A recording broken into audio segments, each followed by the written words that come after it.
মহাকুম্ভে স্নান করলে কি আসলেই পাপ ধুয়ে যাবে?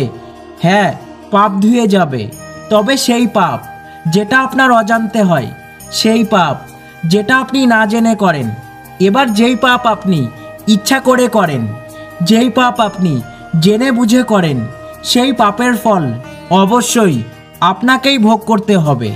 তবে এটা সত্যি যে কুম্ভে স্নান করলে মানুষের শরীর থেকে সমস্ত নেগেটিভ এনার্জি চলে যায়।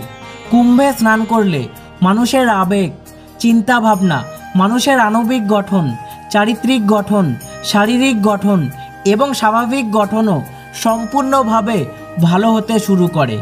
আর এটা শুধু ধর্মীয় বিশ্বাস না, বরং এটা সম্পূর্ণভাবে বিজ্ঞানের সাথে জড়িত।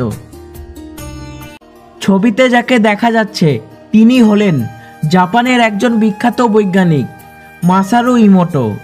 তিনি তার বিখ্যাত বই the hidden messages in water, এটাতে তিনি স্পষ্ট দাবি করেছেন বিশেষ বিশেষ তিথিতে মহাবিশ্ব থেকে প্রেরিত শক্তি জলকে নতুন শক্তিতে প্রাণবন্ত করে তোলে। এবার সেই জল যদি কোনো মানুষ ব্যবহার করে, তাহলে সেই মানুষের বডি থেকে সমস্ত নেগেটিভ এনার্জি চলে যায়। সেই মানুষটি সম্পূর্ণ নতুন এক ঊর্জায় ঊর্জিত হয় এবং সে অতীতের সমস্ত নেগেটিভ চিন্তা দূর করে নতুনভাবে পথ চলতে শুরু করে। এটা আমরা সবাই জানি যে বৃহস্পতি গ্রহ এবং সূর্য ও চন্দ্রের অবস্থান অনুসারে কুম্ভ মেলা হয়। এমনকি আমাদের সমস্ত শুভ কাজই বৃহস্পতি গ্রহের অবস্থানের ওপর নির্ভর করে।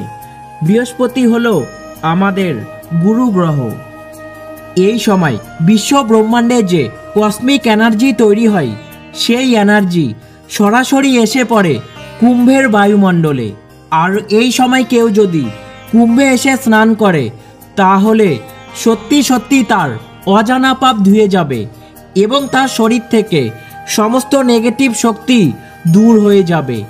এছাড়া আমাদের মানব শরীরের 60% যেহেতু জল, তাই এই বাতাবরণ আমাদের শরীরের জলকেও বিশুদ্ধ করতে সাহায্য করে। আসলে আজ বৈজ্ঞানিকরা একের পর এক যে বিশ্ব ব্রহ্মাণ্ডের রহস্য উন্মোচন করছে, সেগুলি আমাদের সনাতন ধর্মের ঋষি মুনিরা অনেক আগে থেকেই জানত।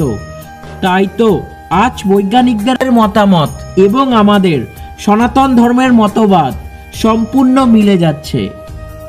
আমাদের সনাতন ধর্মের ঋষি মুনিরা অনেক আগে থেকেই জানত বৃহস্পতি গ্রহ সম্পূর্ণ এক পাক ঘুরে আসতে 12 বছর সময় নেয়। আর এই জন্যই 12 বছর অন্তর অন্তর কুম্ভ মেলা হয় এবং এই সময় মহাবিশ্ব থেকে প্রেরিত এনার্জি এসে পড়ে কুম্ভের বাতাবরণে, আর কুম্ভের নদীর জলকে করে তোলে বিশুদ্ধ। আর এবারের যে কুম্ভ মেলা, সেটা যেমন তেমন কুম্ভ মেলা না, এটা হলো মহাকুম্ভ। 144 বছর পর, অর্থাৎ 12টি পূর্ণ কুম্ভের সমাপ্তির পর আসে সবথেকে বিরল এবং সবচেয়ে পবিত্র মহাকুম্ভ। আপনি অনেক ভাগ্যবান, আপনি এই মহাকুম্ভের সাক্ষী হতে পেরেছেন। তাই সত্যি আপনি মহাকুম্ভে যান, স্নান করে আসুন মহাকুম্ভের অমৃত জলে, শুদ্ধ করে আসুন আপনার শরীরকে এবং এটাও প্রতিজ্ঞা করে আসুন যে আর কোনোদিন পাপ কর্মে লিপ্ত হবেন না।